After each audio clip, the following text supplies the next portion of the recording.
நீலகிரி மாவட்டத்தில் நடப்பு கல்வியாண்டில் மாணவர்கள் சேர்க்கை இல்லாததால் 3 அரசு பள்ளிகள் மூடப்பட்டுள்ளன. நீலகிரி மாவட்டத்தில் 501 அரசு மற்றும் அரசு உதவி பெறும் பள்ளிகள் உள்ளன. கடந்த 2025-26 கல்வியாண்டில் 1ஆம் வகுப்பில் 2183, 6ஆம் வகுப்பில் 3009, 11ஆம் வகுப்பில் 3476 மாணவ மாணவியர் சேர்ந்தனர். மொத்தம் 1ஆம் வகுப்பு முதல் 12ஆம் வகுப்பு வரை 35,446 மாணவ மாணவியர் கல்வி பயின்றனர். நடப்பு கல்வியாண்டில் 48 அரசு பள்ளிகளில் 1ஆம் வகுப்பில் ஒரு மாணவர் கூட சேரவில்லை. போதிய மாணவர்கள் இல்லாததால் கடந்த 10 ஆண்டுகளில் 29 அரசு பள்ளிகள் மூடப்பட்டுள்ளன. நடப்பு கல்வியாண்டில் 10க்கும் குறைவான மாணவர்களுடன் கூடலூரில் 7 பள்ளிகள், ஊட்டியில் 20, குன்னூரில் 19, கோத்தகிரியில் 10 என மொத்தம் 56 அரசு பள்ளிகள் செயல்பட்டு வருகின்றன.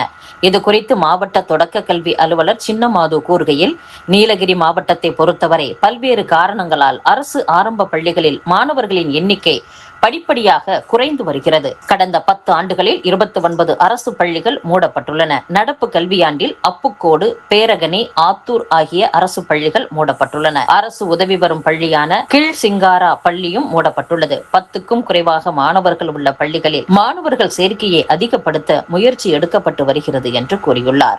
இதுகுறித்து வட்டார கல்வி அலுவலர் சரஸ்வதி கூறுகையில், அரசு பள்ளிகளுக்குள் எந்த பத்திரிகையாளரும் நுழையக்கூடாது. அரசு பள்ளிகளில் மாணவர் சேர்க்கை மற்றும் செயல்படும் விதங்கள் குறித்து நாங்கள் பார்த்துக் கொள்வோம். அது குறித்து மக்கள் மற்றும் யாரும் கவலைப்பட வேண்டிய தேவையில்லை என்று அலட்சியமாக பதிலளித்துள்ளார்.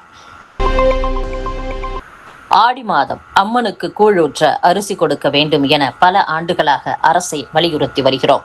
இந்த ஆண்டு விநாயகர் சதுர்த்தி விழாவை தமிழர் பண்பாடும் சனாதன இந்து மதமும் ஒன்றே என்ற தலைப்பில் கொண்டாட இருக்கிறோம் என்று இந்து முன்னணி மாநில தலைவர் காடேஸ்வரா சுப்பிரமணியம் தெரிவித்துள்ளார். அத்துடன் கடந்த ஆண்டு 1.5 லட்சம் இடங்களில் விநாயகர் சிலைகள் வைக்கப்பட்டன.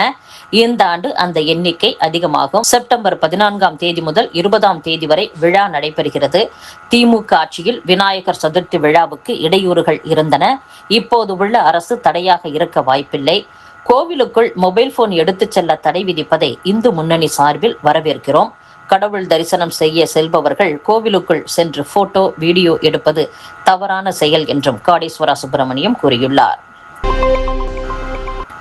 மாநகராட்சிகளில் பணியாற்றும் பொறியாளர்கள் 116 பேருக்கு பிறப்பிக்கப்பட்ட பதவி உயர்வு உத்தரவுக்கு சென்னை உயர்நீதிமன்றம் தடை விதித்துள்ளது. சென்னை உட்பட 22 மாநகராட்சி, 143 நகராட்சிகளில் பணியாற்றும் பொறியாளர்களுக்கு அவர்களின் பணி மூப்பு அடிப்படையில் பதவி உயர்வு வழங்கப்படுகிறது. அந்த வகையில் தமிழக அரசு அண்மையில் வெளியிட்ட அரசாணை எண் 57 கீழ் மாநகராட்சி பொறியாளர்கள் 111 பேருக்கு பதவி உயர்வு வழங்கப்பட்டது.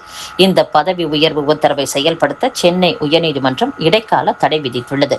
இந்த பதவி உயர்வில் விகிதாச்சார முறை பின்பற்றப்படாததால் பாதிக்கப்பட்ட பொறியாளர்கள் இந்த உத்தரவுக்கு எதிராக உயர்நீதிமன்றத்தில் வழக்கு தொடுத்தனர். அந்த வழக்கை விசாரித்த உயர்நீதிமன்றம் பதவி உயர்வுகளுக்கு இடைக்கால தடை விதித்து உத்தரவிட்டுள்ளது. இது குறித்து மாநகராட்சி அலுவலர்கள் கூறுகையில், நீதிமன்ற உத்தரவை ஏற்று உரிய விதிகளின் அடிப்படையில் யாரும் பாதிக்கப்படாத நிலையில் இந்த பதவி உயர்வை வழங்க அரசு நடவடிக்கை எடுக்க வேண்டும் என்று கூறியுள்ளனர். மேகதாது அணை திட்டத்திற்கு தமிழகத்தில் கடும் எதிர்ப்பு எழுந்துள்ளதை பொருட்படுத்தாமல் ஆயத்த பணிகளில் கர்நாடக அரசு ஈடுபடுகிறது. இந்த விவகாரத்தில் தமிழகத்திற்கு எதிராக மொழி, இன வெறி அமைப்புகளின் போராட்டங்களையும் கர்நாடக அரசு ஊக்குவிக்கிறது. இவற்றை தடுத்து நிறுத்த மத்திய அரசுக்கு தமிழக அரசு அழுத்தம் தர வேண்டும். சுதந்திர தினத்தில் நடக்கும் கிராம சபை கூட்டங்களில் பாமகவினர் பெருமளவில் பங்கேற்க வேண்டும். இதில் மேகதாது அணையை மத்திய, மாநில அரசுகள் தடுத்து நிறுத்த வேண்டும். கர்நாடக அரசின் திருத்தப்பட்ட விரிவான திட்ட அறிக்கையை மத்திய அரசு ஏற்கக்கூடாது. அறிக்கை தயாரிக்க அளிக்கப்பட்ட அனுமதியை திரும்ப பெற வேண்டும் என்ற தீர்மானத்தை நிறைவேற்ற வேண்டும் என்று பாமக தலைவர் டாக்டர் அன்புமணி ராமதாஸ் கூறியுள்ளார். இரக்கத்தின் மொழியை கற்றுக் கொடுத்திருக்கிறது என பேசியதற்கு தமிழ் மொழி எதுவும் சொல்லித்தரவில்லை என்பதே பொருளாக அமையும். இந்து சனாதன தர்மமும் அறம், பொருள், இன்பம், வீடு என்ற 4 வழிமுறைகளை போதிக்கிறது. தன் மதம் மட்டும்தான் கற்றுக் கொடுத்தது என்ற உணர்வை உருவாக்குவது மத நல்லிணக்கத்திற்கு எதிரானது. கிறிஸ்தவம் தோன்றுவதற்கு முன்பே தமிழ்மொழி தோன்றியது. கிறிஸ்தவ மதத்தை உயர்த்தி பிடிக்கும் நோக்கில் தமிழை இழிவுபடுத்தியதற்காக நிதியமைச்சர் மன்னிப்பு கேட்க வேண்டும் என்று இந்து முன்னணி மாநில தலைவர் காடேஸ்வரா சுப்பிரமணியம் கூறியுள்ளார். கடந்த நாடாளுமன்ற தேர்தலின் போது ரயிலில் பணம் பறிமுதல் செய்யப்பட்ட வழக்கில் தமிழக பாஜக தலைவர் நயினார் நாகேந்திரன் உட்பட 13 பேர் மீது நடக்க இருந்த குற்றச்சாட்டு பதிவை நிறுத்தி வைத்து சென்னை உயர்நீதிமன்றம் உத்தரவிட்டுள்ளது. கடந்த 2024 நாடாளுமன்ற தேர்தலின் போது சென்னை தாம்பரத்தில் நெல்லை எக்ஸ்பிரஸ் ரயிலில் திடீர் சோதனை நடத்திய தேர்தல் பறக்கும்படை அதிகாரிகள் 3,08,91,500 ரூபாயை பறிமுதல் செய்தனர். அந்த பணம் வாக்காளர்களுக்கு விநியோகிப்பதற்காக எடுத்துச் செல்லப்பட்டதாக கூறப்பட்டது. அந்த வழக்கில் நெல்லை தொகுதி பாஜக வேட்பாளரும் தற்போதைய தமிழக பாஜக தலைவருமான நயினார் நாகேந்திரன், பாஜக நிர்வாகி சேகர் உட்பட 13 பேர் மீது சிபிசிஐடி வழக்கு பதிவு செய்து குற்றப்பத்திரிகை தாக்கல் செய்தது. அந்த வழக்கு விசாரணை சென்னை ஜார்ஜ் டவுன் நீதிமன்றத்தில் நிலுவையில் உள்ளது.